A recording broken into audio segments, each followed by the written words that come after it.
dari kelas 2024A Program Studi Pendidikan Guru Sekolah Dasar dengan NPM 24103007.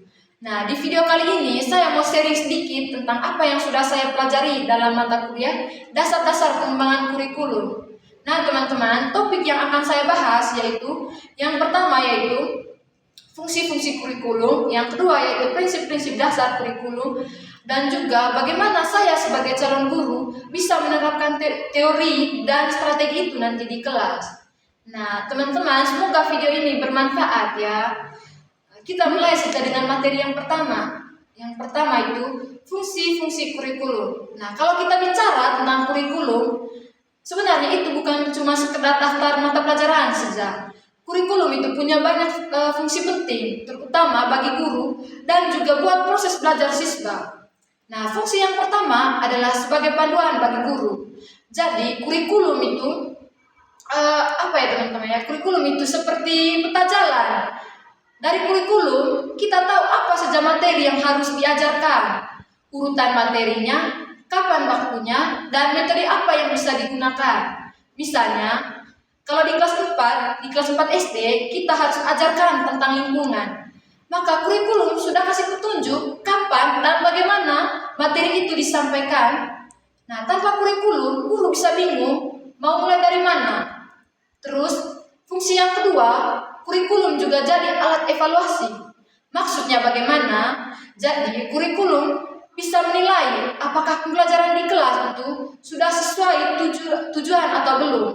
Nah, kalau hasil belajar siswa belum sesuai, kita bisa refleksi apakah cara mengajarnya sudah tepat, apakah waktunya sudah cukup. Nah, dari sini evaluasi bisa dilakukan. Nah, fungsi yang ketiga yaitu sebagai alat pengontrol kegiatan pembelajaran. Artinya, kegiatan belajar mengajar tidak boleh sembarangan, tapi harus tetap mengacu pada standar dan aturan yang sudah ada di dalam kurikulum. Karena ini penting supaya tujuan pendidikan nasional bisa tercapai.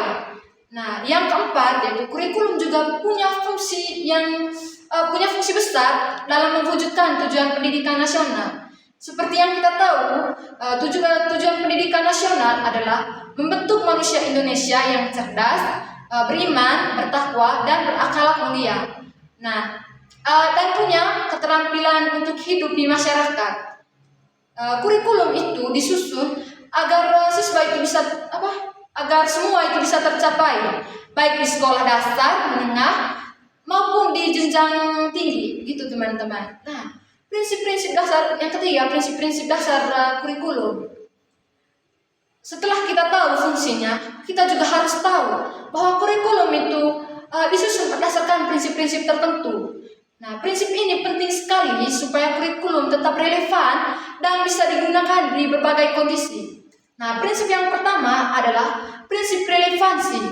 Artinya, isi kurikulum harus sesuai dengan kebutuhan siswa, masyarakat, dan perkembangan zaman.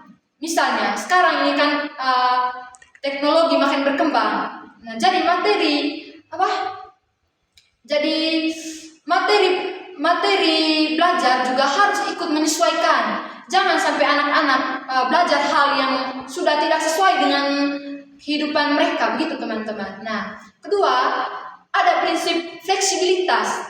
Nah, maksudnya kurikulum itu harus bisa disesuaikan dengan kondisi yang ada tiap sekolah.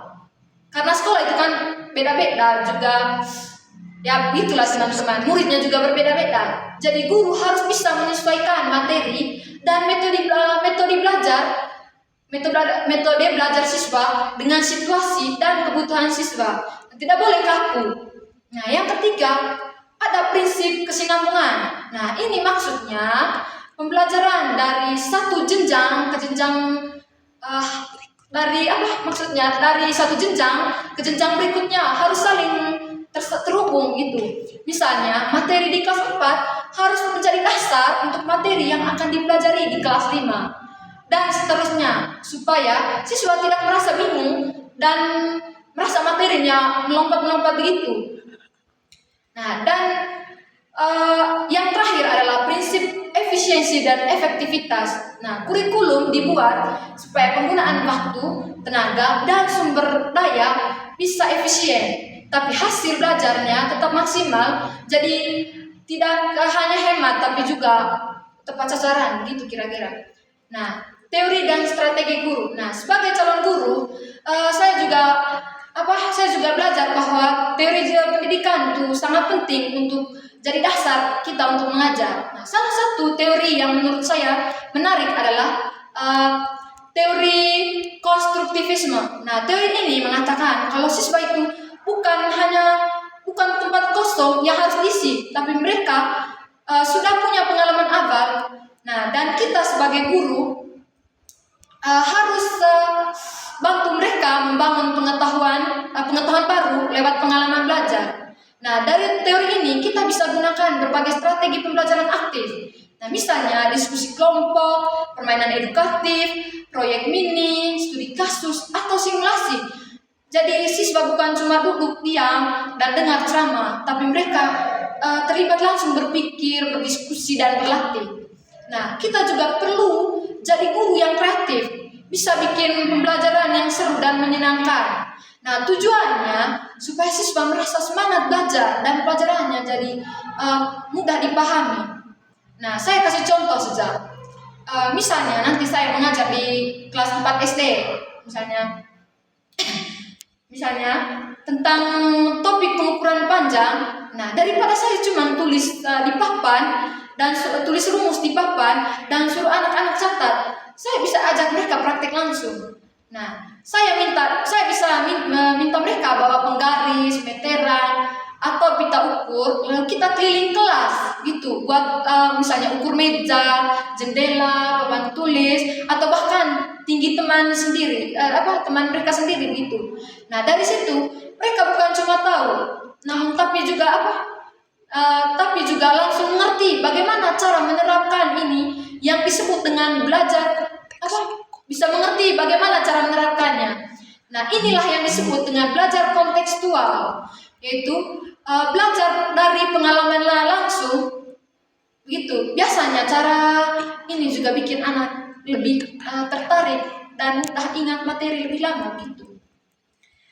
Nah, teman-teman, itu tadi penjelasan dari saya tentang fungsi-fungsi dan prinsip-prinsip kurikulum, serta bagaimana kita bisa menerapkannya sebagai calon guru. Nah, saya percaya bahwa pendidikan yang baik dimulai dari kurikulum yang baik dan guru yang punya niat untuk terus belajar dan berkembang. Harapan saya, semoga kedepannya saya bisa menjadi guru yang bukan cuma menyampaikan materi, tapi juga menginspirasi siswa buat semangat belajar, berpikir, dan juga pribadi yang baik. Nah, terima kasih sudah menonton video ini. Semoga apa yang sudah saya sampaikan bisa bermanfaat dan menambah wawasan. Sampai jumpa di kesempatan berikutnya. Salam semangat dan tetap semangat belajar.